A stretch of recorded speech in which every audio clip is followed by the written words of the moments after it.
Olá, essa é a nossa segunda parte da aula de hoje, quarta-feira, dia 10 de fevereiro.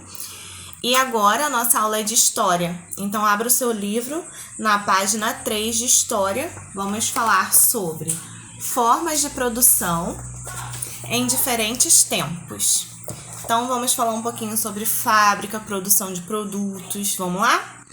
Então, acompanhe a leitura no seu livro, fica ligadinho.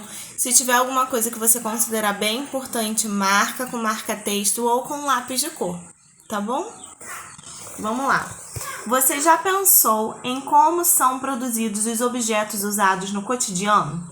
Já pensou sobre isso? Como eles são feitos? Como são fabricados roupas, calçados, eletrônicos e brinquedos, por exemplo? A maioria desses produtos é gerada em fábricas.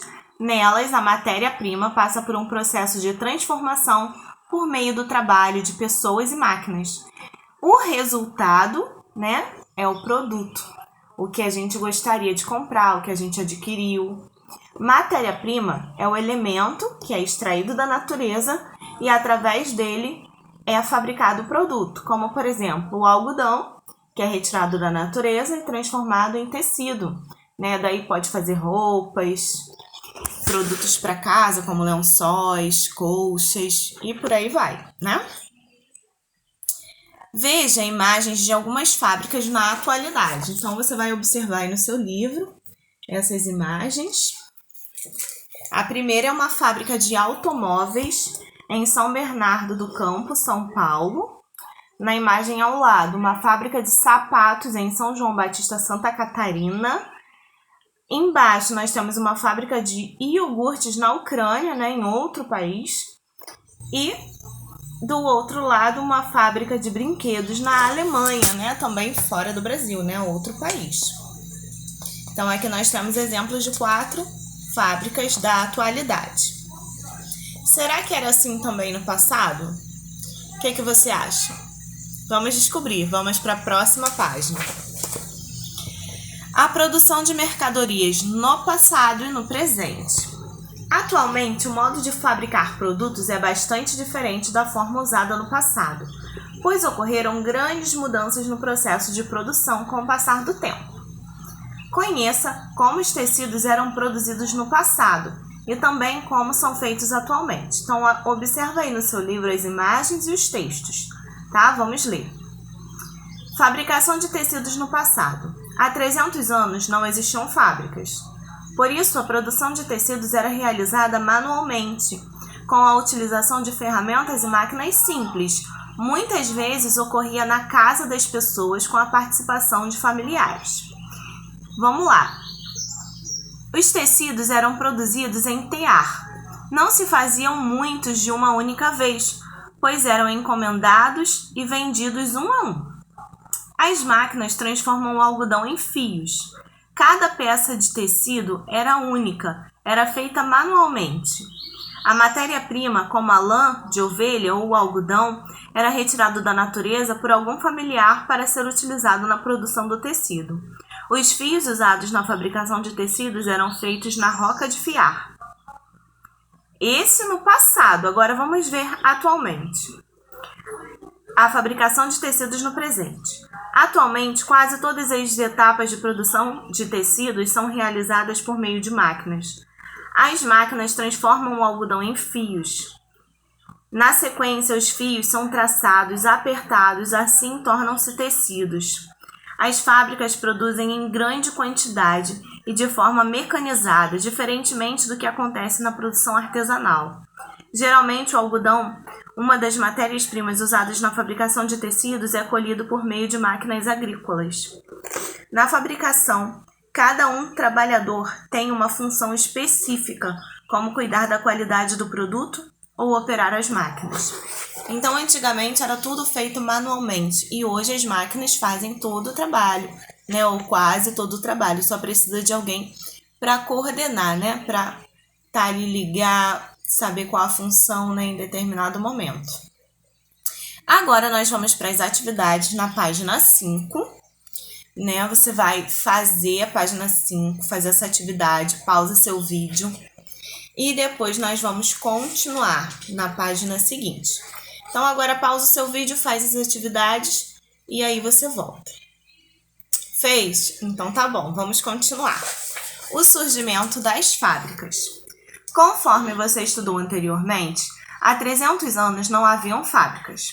Essas organizações surgiram a partir de 1750 na Inglaterra e causaram grandes mudanças em como as pessoas trabalhavam e viviam.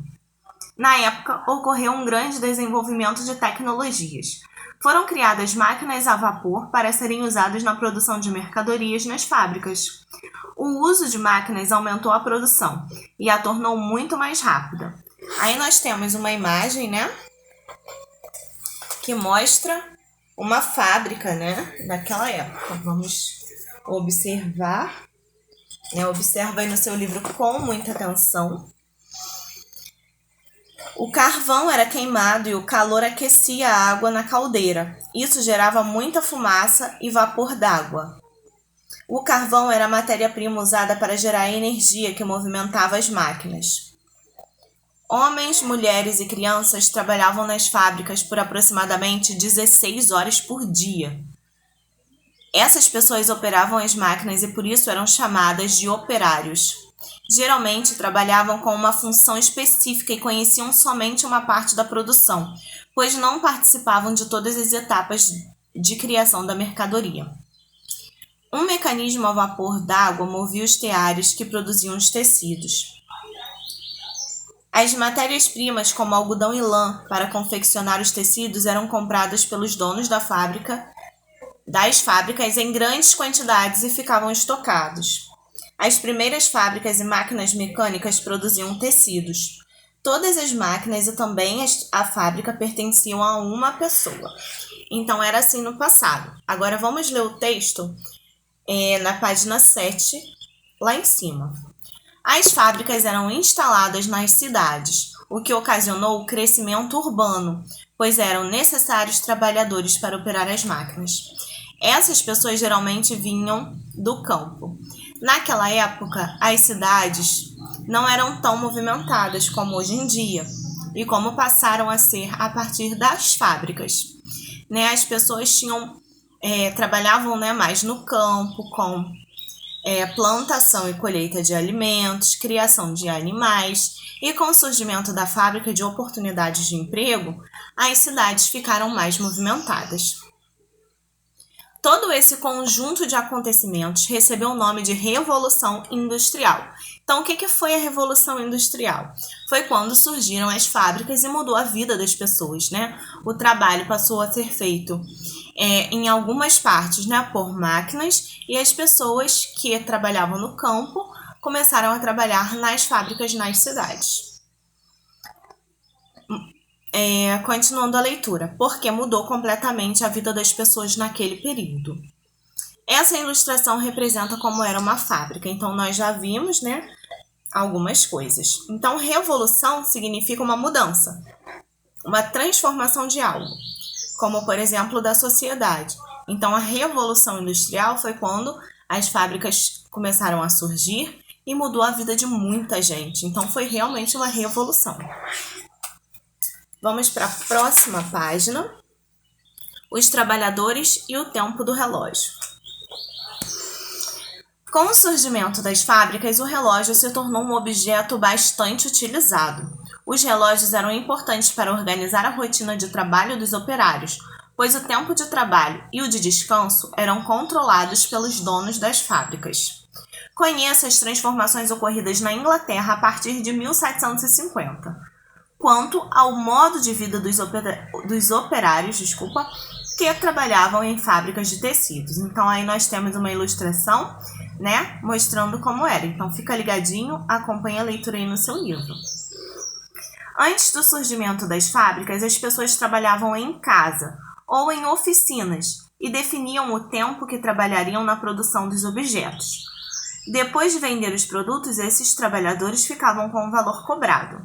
Então, antes das fábricas, a pessoa produzia o produto, ela sabia o que ela ia fazer naquele dia, quanto tempo ela ia trabalhar, né, como ela faria aquele produto, se ela faria em vários dias, um pouquinho cada dia, se ela faria em um só dia.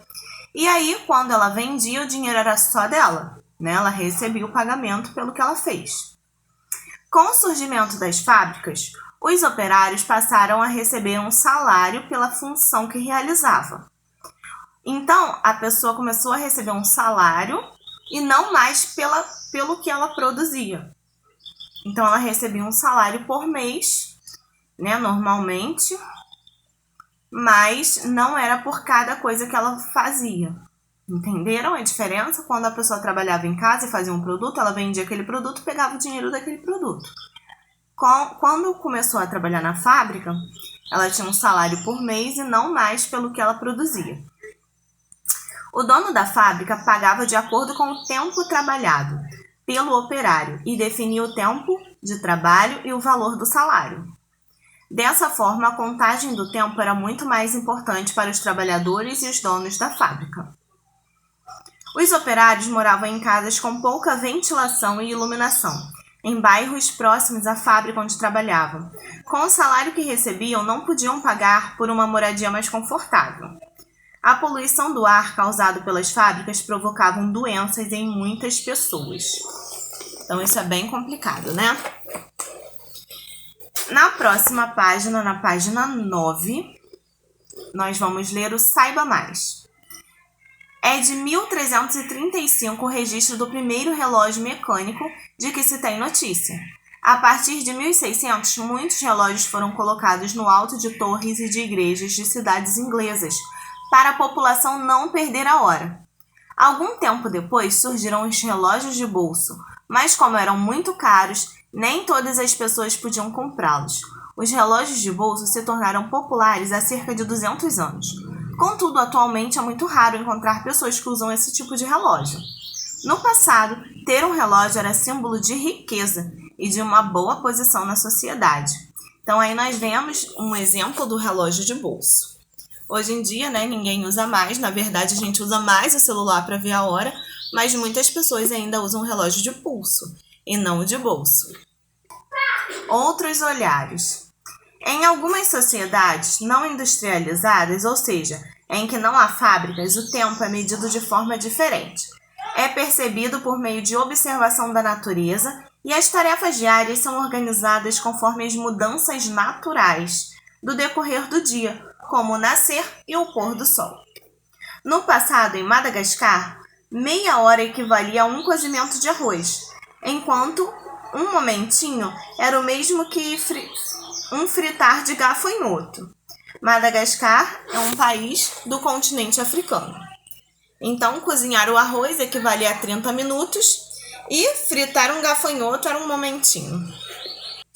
Agora, vamos para as atividades na página seguinte, na página 10 e 11. Vocês vão fazer as atividades. Qualquer dúvida, vão entrar em contato, tirar as dúvidas, perguntar o que precisa, tá bom? Estou aqui à disposição de vocês.